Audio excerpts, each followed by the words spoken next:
Capítulo 7. Escuela. Dante era el triste chico nuevo de su colegio. Este año vinieron con él otros 3 alumnos nuevos, pero él tuvo la mala suerte de no poder adaptarse. Era muy tímido y carecía de confianza, blanco fácil para sus abusadores. El problema que él no podía enfrentarse a un grupo de 7, 8 personas, además era muy flaco y era el más bajo de su salón. El miedo lo dominaba tanto que no avisaba a su madre que vivía solo con ella, ni a sus profesores o directora. Harto de recibir varias palizas a diario, decidió contarle a su tutora y ella habló con la directora, quien responsabilizaba a Gustavo Robles, el chico problemas del 3er grado de secundaria y que había intimidado a varios alumnos fuera y dentro del aula. Una vez que se le impuso su castigo, 3 días de expulsión, afuera del colegio le esperaba él y su grupo para golpear al pobre de Dante, que ya había recibido una reprimenda al ingresar al colegio. Pero esos 3 días no fueron diferentes a los otros. Los compinches de Gustavo igual le dieron su paliza de todos los días. En su mente se preguntaba por qué tenía que sufrir estos maltratos, se sentía diferente solo porque venía de provincia, parecía que sus compañeros no lo querían en su salón, quería dejar ese colegio pero no podía, alguien le motivaba a continuar el año ahí, se enamoró de una compañera del colegio llamada Cecilia Bayona. En esos días venció su timidez para poder declararse a Cecilia, pero ella dejó bien en claro las cosas con 7 palabras. Yo no quiero nada con un serrano. Esas palabras definieron muy en claro su situación en su salón. Todos sus compañeros eran racistas y por eso nadie se le acercaba, no tenía ningún amigo. Era un marginado tan solo por sus rasgos étnicos. Pero su mala suerte no acababa ahí. Al regresar Gustavo al colegio, él solo se encargó de darle una gran paliza. Y le dijo algo que explicaba por qué su reacción irascible con él. No quiero que nunca más mires a Cecilia, ella es mía, ella es solo para mí. No puede creer que llegaras a pensar que iba a fijar en ti. Mírate cómo eres feo, débil, y un serrano apestoso. Nunca debiste pisar Lima, porque no regresar a tu chacra y te quedas allí, porque eso lo único que será toda tu maldita vida. Un peón. Nadie le había hablado y tratado de esa manera tan humillante. No sabía nada sobre él como para decirle esas cosas. Era un maldito prejuicioso que solo ataca a los indefensos, los que no pueden enfrentarle cara a cara. Estuvo hospitalizado 2 semanas en el hospital, no tuvo el valor de decirle a su madre quién fue el causante de dejarlo tan golpeado, y le dijo a su madre que lo atacó unos pandilleros para robarle su dinero. Se quedó otra semana porque ya no tenía ganas de volver a su colegio. Tras 3 semanas fuera de las aulas se enteró que Cecilia es la enamorada de Gustavo. Se retiró a la hora del recreo, llegó a su casa llorando de rabia e indignación y decidió acabar con su vida. Saltó del 3er piso de su casa cayendo sobre la vereda. Una vez más se encontraba en el hospital, tenía la cabeza totalmente vendada, y yesos en las extremidades. Despertó de un extraño sueño con un sujeto de máscara dorada quien le ofreció otorgarle un don. Se lo contó a su madre, pero ella le respondió que solo se trató de un mal sueño, y que está muy alegre de que haya sobrevivido. Su hijo se disculpó por su mala acción y le prometió que no se esconderá más y que tratara de enfrentar a sus verdugos de la escuela.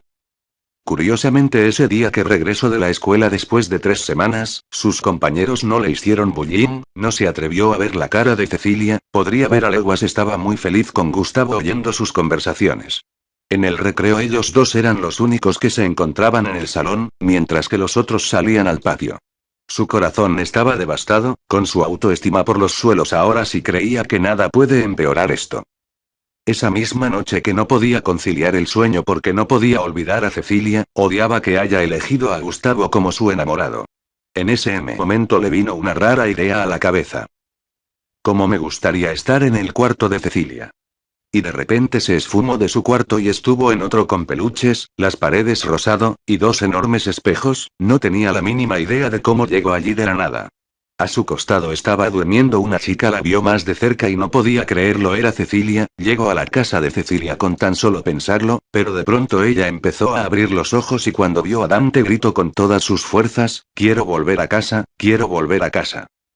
Y Dante regresó nuevamente a su cuarto, de alguna forma logró una teletransportación perfecta, y se dio cuenta que aquel sueño en el hospital no fue una fantasía, fueron reales las palabras de Máscara Dorada. En la mañana, aprovechando la ausencia de su madre y comprobar de lo que pasó ayer no fue una ilusión. Puso en practicar su don, y se concentró en estar en el patio del colegio.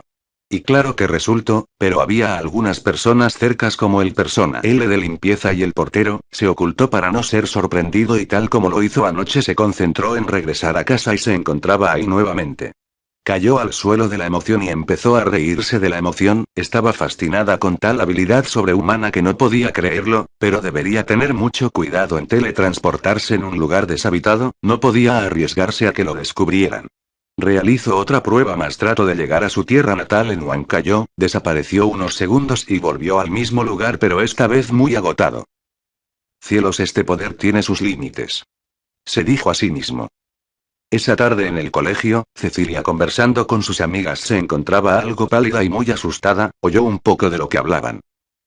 Tuve un raro sueño en que un ladrón se metió a mi cuarto, estaba tan cerca de mí que estuvo a punto de abusar de mí, decía pausadamente que al parecer no se recuperaba del susto de anoche, pero reaccioné inmediatamente y grité tan alto que desperté a mis padres, ya cuando ellos ingresaron a mi cuarto el ladrón había desaparecido. En verdad fue tan real que no pude conciliar el sueño. Pero amiga, de seguro que fue un mal sueño, habló un de sus amigas, eso de que un depravado sexual entre y desaparece de la nada es algo irreal. Lo sé. Mi padre pensó que pudo ser un fantasma y contrató a unos chamanes. Justo en estos momentos están haciendo una limpia a mi cuarto para espantar a ese fantasma. Dante no podía creer lo que oía, lo peor de todo es que lo haya confundido con un ladrón y después mucho peor con un violador. Pero se dio cuenta de lo suertudo que es a no haberle reconocido, porque si no ella sería capaz de denunciarlo y pediré explicaciones de cómo llegó a su cuarto. Y si le dijera la verdad la tomaría como un loco sin remedio. Este incidente le hizo reaccionar de no usar su poder, al menos que esté 100% seguro de estar en un lugar seguro o deshabitado, no debe llamar la atención al menos que esté seguro del motivo de haber obtenido el poder que le otorgado Máscara Dorada. Su nerviosísimo fue notorio para los ojos de Gustavo, sus compañeros mofaban del raro sueño de su Cecilia. ¿Ya oíste lo que soñó tu hembrita?, dijo uno de sus amigos, dinos la verdad, la hiciste fumar una de las malas, no es verdad. Cállate, idiota, deja de decir cojudeces, se encontraba con un mal genio, como si eso fuera novedad, la conozco bien, y estoy seguro que no está bromeando. Esta noche iré a su casa para asegurarme que nada raro está pasando en su casa. ¿Y sus padres te dejarán pasar la noche en su casa?, preguntó otro amigo suyo. Claro que sí, mi padre y su padre son amigos, y me conocen muy bien como para que confíen en mí. Es cierto, lo había olvidado. A propósito, ese serrano no ha dejado de temblar, refiriéndose a Dante. Tal vez la historia del fantasma lo asustó, como allá creen en ese tipo de cosas. Solo espero que él no tenga nada que ver en esto. Vamos, ¿cómo crees? Que yo me entere que alguien del salón esté involucrado, le voy a partir la madre con mis propias manos. Entonces, ¿qué te parece si saliendo del cole le damos tremenda paliza para que te desahogues? Gustavo asintió. Dante lo tomó con calma, porque podría salir de esta usando su teletransportación.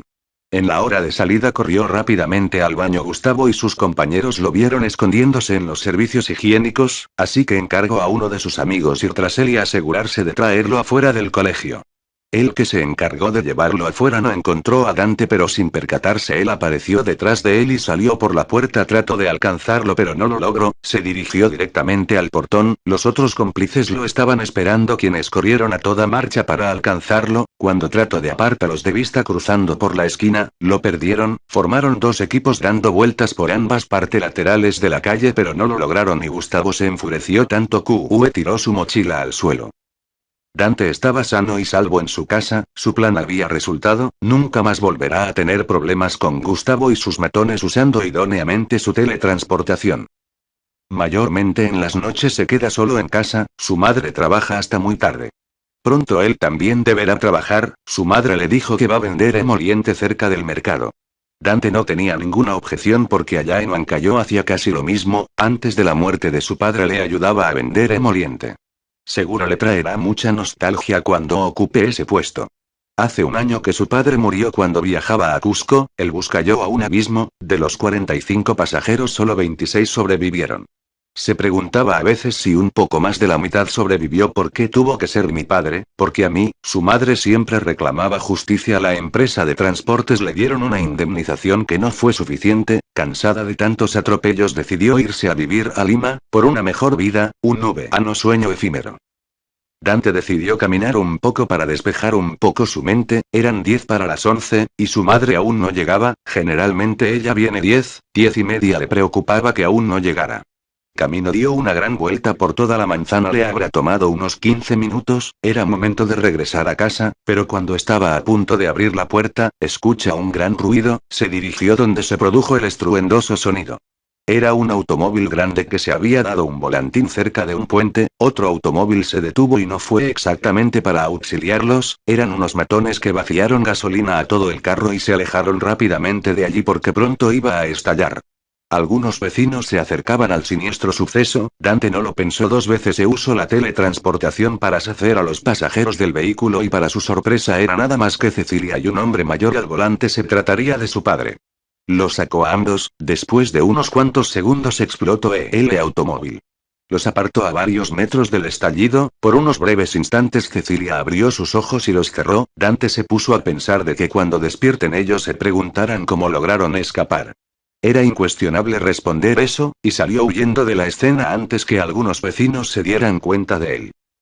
En casa su madre aún no llegaba. La sensación de haber salvado a su amor imposible y el padre de ella lo dejó muy agotado que ni bien se recostó en su cama se quedó dormido.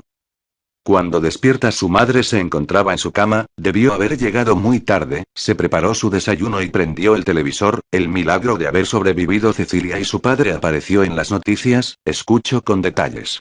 Al parecer se trató un ajuste de cuentas de unos extorsionadores por no haberle pagado cupos. El padre de Cecilia, quien era un exitoso empresario de una línea de tiendas de ferretería. Al final de informe periodístico la hija del empresario, o sea Cecilia, dio sus gracias a la persona que le salvó de morir. Dante se sintió maravillado por el gesto de la chica que le gusta. No fue directamente pero sabía muy bien que se trataba de él.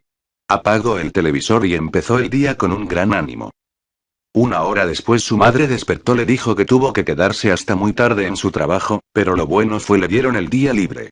Su conversación fue interrumpida cuando alguien tocó la puerta. Dante fue a ver quién era. Se trataba de una chica de aproximadamente unos 18 años. Buenos días, me llamo Delfina Salazar, se presentó la chica y le mostró un corte de periódico. ¿Eres tú el que trató de suicidarse? ¿Quién quiere saberlo? ¿Máscara dorada significa algo para ti? ¿Cómo dijiste? Tranquilízate, soy una amiga. Observó en su mente que si tenía significado ese nombre porque les fue otorgado un poder. Yo también hice el trato con Máscara Dorada. Por eso puedo comunicarme contigo telepáticamente. ¿Para qué viniste a verme? Máscara Dorada quiere nos reunamos, y él después se contactará con nosotros, nos aclarará por qué nos dio estos poderes. Comprendo, contestó con un ademán de seriedad. ¿Y qué día nos reuniremos? Aún me falta ubicar a otro compañero nuestro. ¿Tienes por si acaso un número o teléfono? No, no lo tengo. Bueno, te daré el mío, llámame dentro de 3 días. Podrás hacerlo, y le entregó un papel con su número telefónico. Dante asintió y se despidieron. Su madre le preguntó quién era la persona que atendió, lo cual él contestó. Una